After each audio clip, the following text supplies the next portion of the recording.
Meditação sobre o livro As Sete Portas do Inferno. Louvado seja nosso Senhor Jesus Cristo. Salve a Virgem Maria e salve glorioso São José. Demos graças ao nosso bom Deus pela fé recebida, pela graça de sermos católicos conservadores e sempre lutar pela tradição da Igreja, que foi fundada pelo nosso Senhor Jesus Cristo na Palestina no ano 33. Nossa missão é alertar as pessoas da grande tribulação, esse templo de que a Igreja institucional é a parte visível, mas cuja realidade é o corpo de Cristo, de que os cristãos são as pedras vivas. Este templo de Deus vivo está agora a ser sacudido por um imenso sismo, que faz vacilar cada uma das suas pedras e até os fundamentos. Estão retirando o sacrário do centro das igrejas e colocando Jesus na lateral, que refere-se à destruição do templo, que o profeta Daniel escreveu sobre a abominação da desolação, onde o inimigo de Deus quer levar as almas para o inferno. Que a leitura deste livro, As Sete Portas do Inferno, desperte no coração do leitor um grande amor a Nosso Senhor, à Virgem Maria, à Igreja Católica e a todos que defendem a sua tradição. Quem perseverar até o fim será salvo. São Marcos 13:13. A perseverança é fruto da oração, porque é por meio da oração que a alma recebe as ajudas indispensáveis para resistir aos assaltos do demônio. Santo Afonso Maria de Ligório escreveu: quem reza se salva, quem não reza se condena. Nas aparições da Virgem Maria, ela tanto insistiu dizendo: rezem, rezem o Santo Rosário, porque é a arma mais poderosa contra os ataques do Satanás. Hoje, a maior parte da humanidade não acredita no inferno e na existência do demônio. Mas nós sabemos que o inferno existe. A verdade de sua existência é um dogma. Tão certa é a existência do inferno como é certa a existência de Deus. Eis algumas provas da existência do inferno na Sagrada Escritura. E ao servo inútil, lançai-o nas trevas exteriores. Ali haverá prantos e ranger de dentes. São Mateus 25:30. Então dirá também aos que estiverem à esquerda: apartai-vos de mim, malditos, para o fogo eterno, que foi preparado para o demônio e para os seus anjos. São Mateus 25:41. São Francisco de Sales disse: os condenados estarão no abismo do inferno como desventurados habitantes dessa cidade de horrores. Santo Afonso Maria de Ligório disse: aquele que entrar uma vez no inferno jamais sairá de lá. Quem vai para o inferno? Vai para o inferno todo aquele que morre no pecado mortal. Para quem se encontra em estado de pecado mortal, o inferno começa imediatamente após a morte. Por isso, leia este livro e veja se você não está cometendo um desses 7 pecados. Primeiro, a impureza. Segundo, o furto. Terceiro, a profanação do dia do Senhor. Quarto, a embriaguez. Quinto, a má educação dos filhos. Sexto, o protestanismo.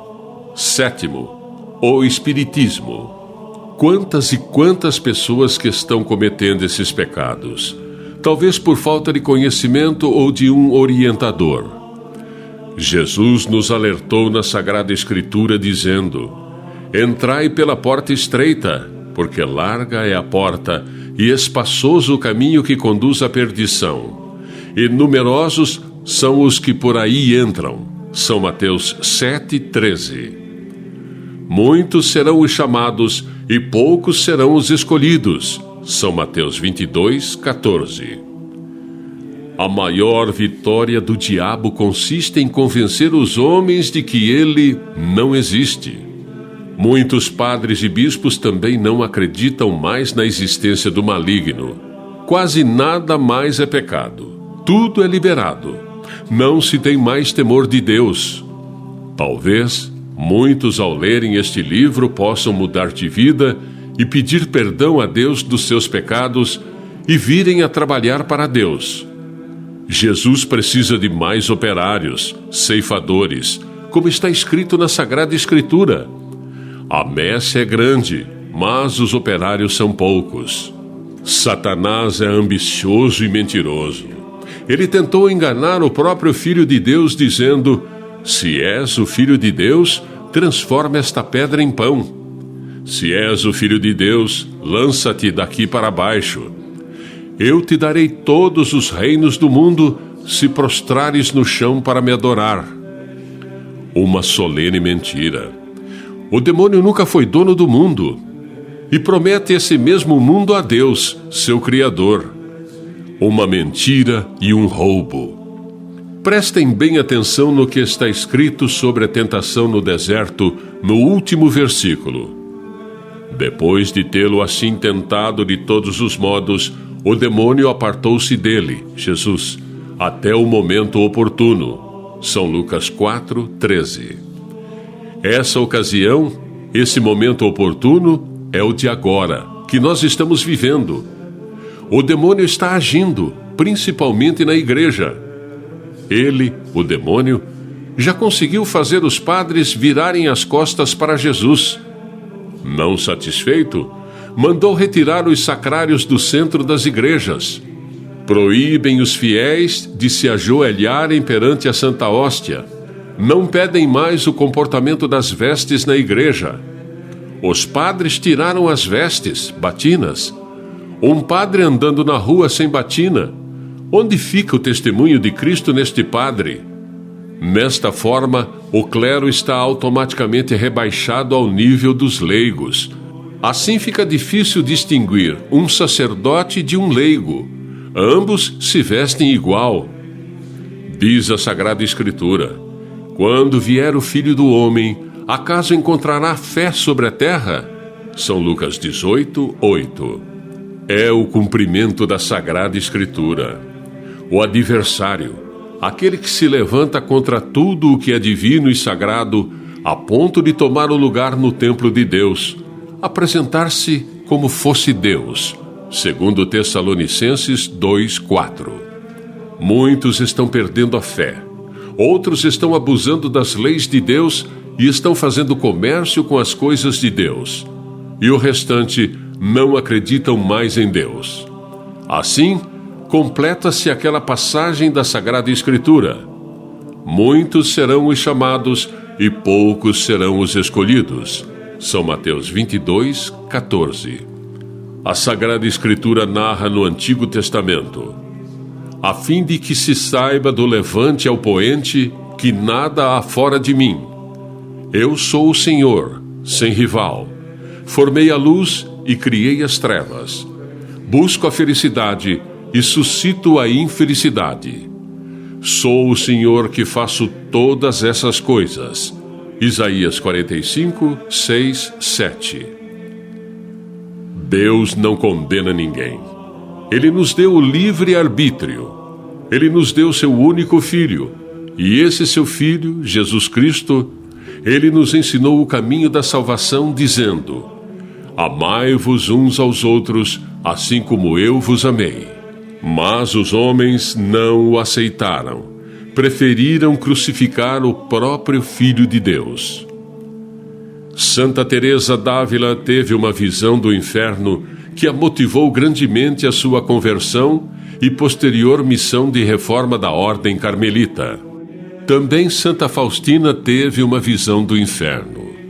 Nossa Senhora mostrou o inferno aos pastorzinhos de Fátima, em Portugal, em 1917. Ao nosso profeta Pedro II, também Deus lhe mostrou o terrível inferno, e para tantos outros que tiveram experiência com o céu, purgatório e o inferno. Muitos estão esperando o grande sinal ou aviso.